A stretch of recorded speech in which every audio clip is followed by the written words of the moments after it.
তাই আমাকে একটি মুনিরাজ দুটি ফল দান করেছেন। তাই নাকি আমি আমার রানীকে খেয়ে দিলে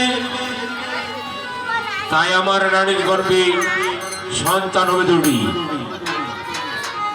তাই আমি আমার রানীকে আজকে আমি খেয়ে দেব। দেখি রানীকে ডেকে দেখি গিরিয়ে আছে নাকি না। কৌশলা কৌশলা না গো, তাই তোমাকে স্বামী ডাকছি কেন গো? দেখি, তাই আমি আমার স্বামীর কাছে ফিরে যাই।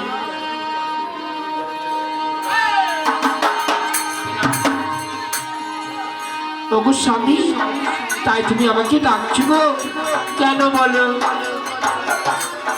তবে শুনো, তোমার চরণে আমার শত শত প্রণাম রইল গো।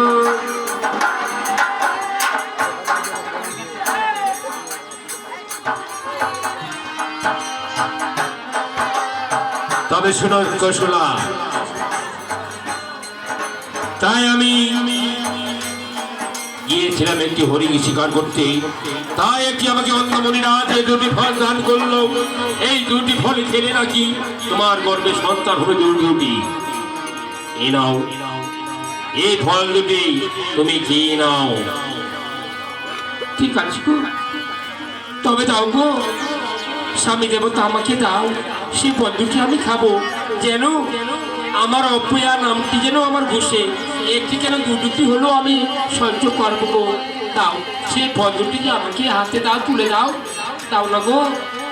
ঠিক আছে, তবে নাও, এই ফল দুটি তুমি গিরিয়ে গিয়ে সুন্দরভাবে বসে খাবে। ঠিক আছে গো, আমি তাই খাবো। তাই আমি চলে যাচ্ছি গো, তাই আমি চলি।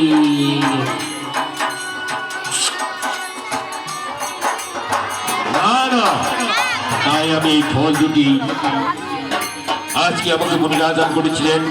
তাই আমি কি রানীকে বলেছি তুমি গিয়ে গিয়ে সুন্দর ভেবে খেয়ে ফেলবে। না, আমি আর দেরি করবো না। তাই আমি আবার বিশ্রাম পক্ষে চলে যাবো। দেখি, তবে আমার নাম যশোরথ রাজা নয়, যশোরথ রাজা নয়।